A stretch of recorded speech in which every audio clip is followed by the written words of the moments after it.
et derrière, on a des mécanismes pour le rendre rentable. Ça reste une entreprise, hein, LinkedIn. Mais pour tout le bien que ça vous apporte gratuitement, c'est vous qui êtes perdant si vous n'y êtes pas. Tout à fait. Très clairement. Tout à et fait. quand on parle de LinkedIn, justement, on pense carrière, recherche d'emploi, accélération de carrière et tout ça.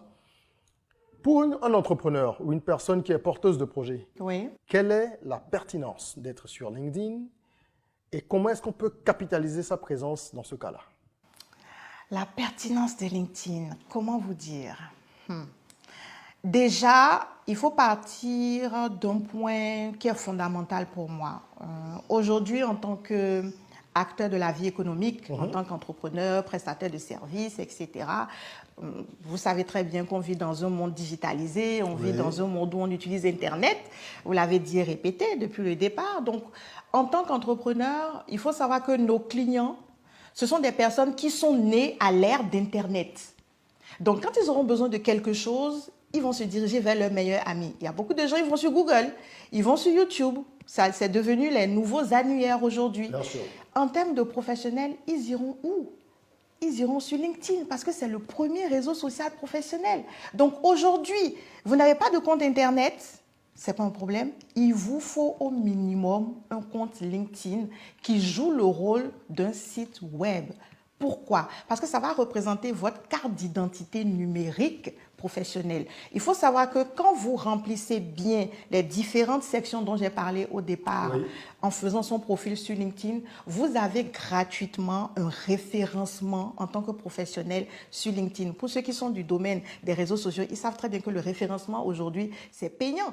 Quand vous faites votre site web, c'est payant. Pour apparaître dans les premiers résultats de recherche, il faut payer. Mais figurez-vous que quand vous remplissez toutes les sections sur LinkedIn et que vous touchez le petit bouton « Faire son référencement », personnaliser son profil, vous avez un référencement gratuit. Quand on va aller taper Monsieur Régis Ezine sur Google, aujourd'hui, dans les 3 premières réponses, on va voir un profil LinkedIn, si vous en avez un.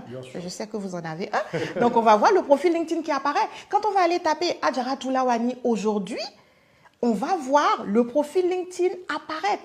Et quand ce profil LinkedIn apparaît, quelles sont les informations que vous désirez que vos potentiels clients reçoivent de vous? C'est à vous de savoir ce que vous mettez en avant. C'est à vous de savoir d'où l'impact et l'utilité d'avoir ce profil. C'est bien de l'avoir, mais quand on va creuser plus loin, il faut le remplir pour les personnes que vous voulez attirer.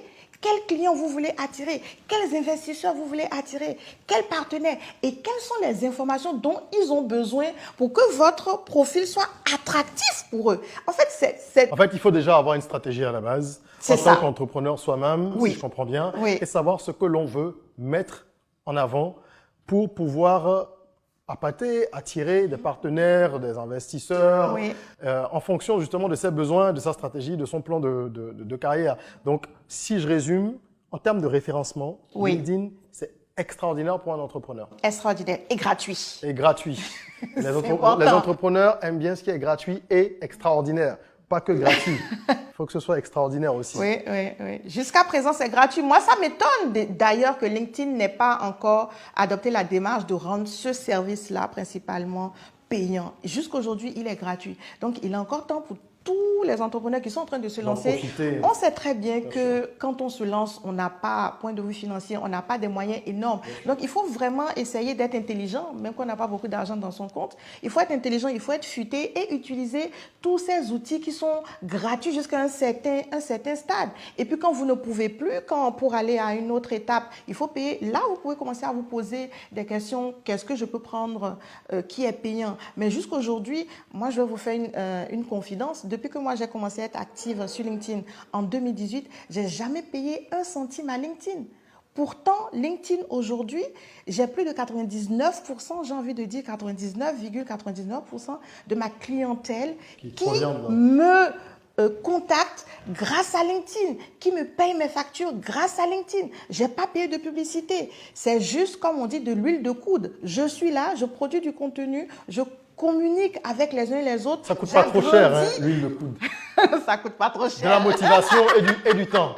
Beaucoup de temps. Beaucoup de temps. Mais il faut parce que le temps aussi, c'est de l'argent. Le temps aujourd'hui, c'est la nouvelle monnaie. Donc, au lieu de passer du temps peut-être à aller à des fêtes, il y a des fêtes que moi j'ai skippées parce que je devais être sur LinkedIn à répondre aux uns et aux autres. Parce que c'est mon business en réalité. En fait, il faut bien comprendre qu'il n'y a pas de formule magique. Il n'y a pas de formule magique. C'est pas parce que LinkedIn est extraordinaire que vous allez créer un compte, comme on le disait, et tout va se faire tout seul. Il faut consacrer du temps, de l'énergie à la plateforme, comprendre ses codes, comprendre comment ça fonctionne, n'est-ce pas? Il y a un prix à payer pour tout.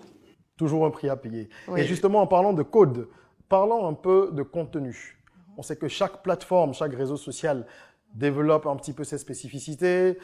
Sur Instagram, ça va être le lifestyle, les photos. Sur Facebook, ça va être des vidéos avec des thématiques plus ou moins divertissantes qui fonctionnent beaucoup. Sur LinkedIn, quel type de contenu est-ce que je dois publier si je veux être actif, ne serait-ce qu'un peu, pour attirer l'attention positive